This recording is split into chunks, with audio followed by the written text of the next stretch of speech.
बेखौ होनोबा होना होफंबाय नैबे 18 तारिख खालि हियारिं दं आरो बिसिना जोबथा जायफोर एनआइए नि बे बिसारा माने फाइनाल जासिगोन आरो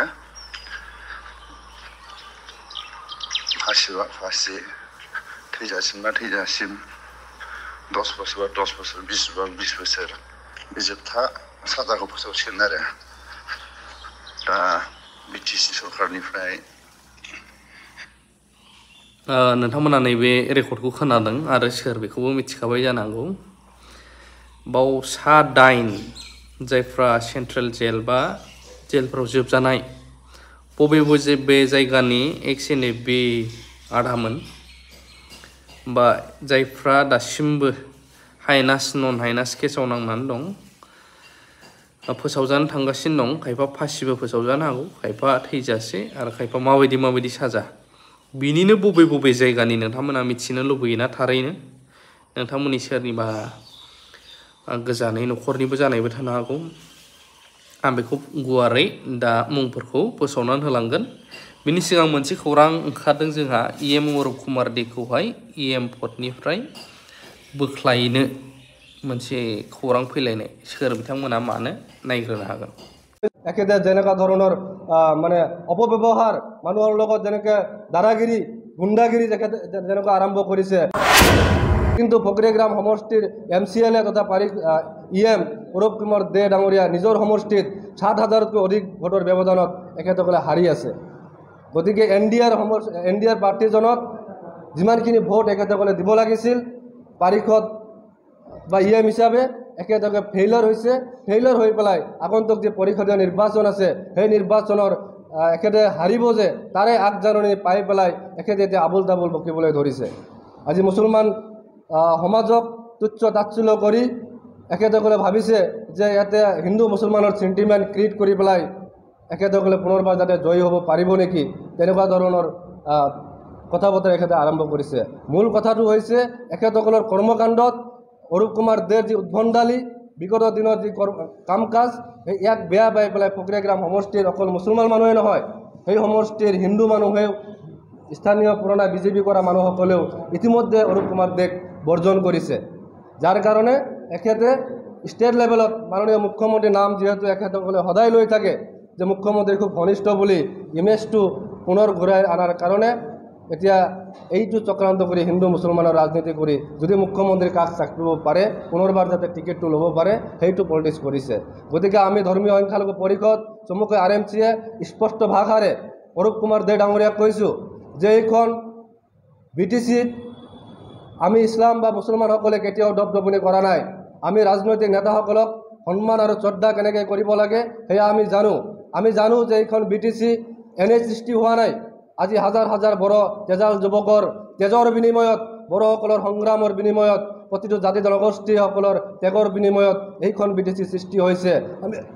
আমি সকলো সময়তে সেই জনগোষ্ঠীৰ এই ত্যাগক সন্মান জনাই শ্ৰদ্ধা জনাই আমি প্ৰতিটো জাতি জনগোষ্ঠীৰ লগত সমন্বয় ভাতৃত্ববোধ বজাই ৰাখিবলৈ আমি চলি আছোঁ কিন্তু আমি লক্ষ্য কৰি আহিছোঁ তথা BTCবাসী ৰাইজে লক্ষ্য কৰি আহিছে যে অৰুপ কুমাৰ দে ডাঙৰীয়াই EM হোৱাৰে পৰাই বিভিন্ন ধৰণৰ উদ্ভণ্ডালি কৰি নিজৰ ডিপাৰ্টমেণ্টটোক ভেকু ভাওনা কৰি পেলাই যি কমিশ্যন ৰাজ হেল্থ ডিপাৰ্টমেণ্টত কৰিছে সেই একেদৰে যেনেকুৱা ধৰণৰ মানে অপব্যৱহাৰ মানুহৰ লগত যেনেকৈ দাদাগিৰি গুণ্ডাগিৰি যেনেকুৱা আৰম্ভ কৰিছে সেইটো কেতিয়াও সহ্য কৰা নহ'ব আগন্তুক পৰিষদীয় নিৰ্বাচনত একেদক সম্পূৰ্ণভাৱে ফকৰিগ্ৰাম সমষ্টিৰ পৰা সংখ্যাগুৰু ৰাজবংশী বেংগলী মুছলমান প্ৰতিটো জাতি জনগোষ্ঠীৰ মানুহে মিলি পেলাই বিদায় দিব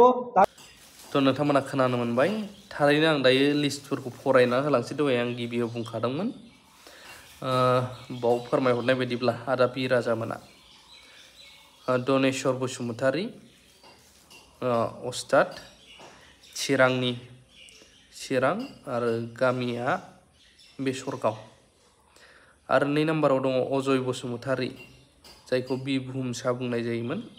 बेबो चिरांनि गामिया दुलिगाव आरो 3 नम्बराव दङ दिलीप बसुमतारी बिरबाइसामोन बेनि नामा डिस्ट्रिक्ट चिरां बेबो गामिया थाइसौबारि 4 नाम्बाराव दङ गजेन नार्जारि बे जाहैबाय सनितपुर जिल्लानि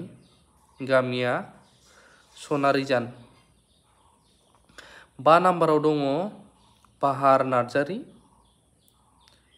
जान डिस्ट्रिक्टआ बिश्वनाथ सारियाली गामिया बालिदाङा 6 नाम्बाराव दङ आनान्ता स्वर्गयारि डिस्ट्रिक्टआ बिश्वनाथ सारियाली मैनागुरि गामि 7 नाम्बाराव दङ निथुल दैमारि डिस्ट्रिक्टआ सनितपुर गामिया जाहैबाय 2 नं रिम्बापुर 8 नाम्बाराव दङ जुलियास बसुमतारि डिस्ट्रिक्टआ सनितपुर गामि भिलेजआ जाहैबाय नाम्बार 1 जियागुरि थ' बेबायदि आरोना दा बिथांमोननि हियारिं दं होननानै खोन्थाहरदों नाथाया बर' रायजो राजाफोरनो फोरमायनानै हो फोसावनानै हो होननानै सोरबा फासिनि साजाबो मोननो हागौ सोरबा लाइफ टाइम आरो बेफोरबायदिनो दा बिनि सायावहाय बर' रायजो राजाफोरा मा बुंनो सानो नांनायाथ' हारिनि थाखायनो नांदोंमोन बिथांमोनाबो गोजोन गोरोबथानि थ्रुयै वर्ल्डआव दिनैसिम बहुद जायगायाव गोजोन गोरोबथा पिस एकर्डफोर जादोंबा बहुदनि हाइनास जा नन हाइनास जा केसफोरा इभेन बिएलटिफोरनाबो हाइनास नन हाइनास दंमोन बैफोरबो क्लियार जादों दा बिथांमोननियाबो जानांगौमोन जोंनि गोजोन गोरोबथाजों नाथाय मानो जायासै जों गभर्नमेन्टखौ सिगां बेलेग गभर्नमेन्टमोन होननानै जों बुंनो हाया मानो होनबा सिगांबो बिजेपियानोमोन पावाराव थानाया जेब्ला सुक्ति जायो जाखांनायनि उनावबो दाबो गोदान गभर्नमेन्टआबो बिजेपियानो सेन्ट्रेलावबो स्टेटआवबो इभेन जोंहा बुंनांगौ बाथ्राया बे सनितपुर बिश्वनाथ गहपुरजों गहपुराबो बिश्वनाथावनो गोलैबाय जायफोर जायगाफ्रा बिटिआरआव सोसनजानांगौमोन बैफोरबो दाबो फाइनाल कमप्लिट जादों होननानै रावबो बुंनो हाया खोथा जों खोनाबोदोंसो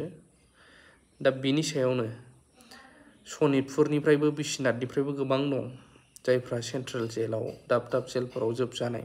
अब्ला रायजो राजाया मा बुंनो सानो दिनैनि सोरखारखौ जोंहा जेबो बुंनो राइट गैया सोरखारखौ नाथाय रायजो राजाया सायख'ग्रा नालाय गोजौ दैखांहरग्रा पावारा रायजो राजानाव थायो जों जास्ट खौरांखौ नोंथांमोननो शेयारल' खालामना होनो हायो आरो जोंहा बिटिआरनिनो सिङाव थानाय चिरांनिफ्रायबो माखासे मानि दङ नोंथांमोना लिस्टखौ नामखौ खोनाबाय दा जोंनि हारिनि जायखौ जेखियानो जाया आफादाथ' गोबां दं गोबांनि टारगेट बा मट'आनो जाहैबाय हारिनि थाखाय मोजां मावनाय हारिखौ बोखांनाय दा बे खेथ्रआव नै बिसोरबो हारिनि फ्रिडम फाइटारमोन हारिनि थाखायसो नांदोंमोन सोरबा पार्सनेलनि थाखाय नांबोआखै दा बिनि सायाव बर' रायजो राजाया मा बुंगोन गोसो गोथौयै बिजिरनानै कमेन्ट होनो हागोन थेंक इउ भेरि माच फर वाचिं लाभ इउ अल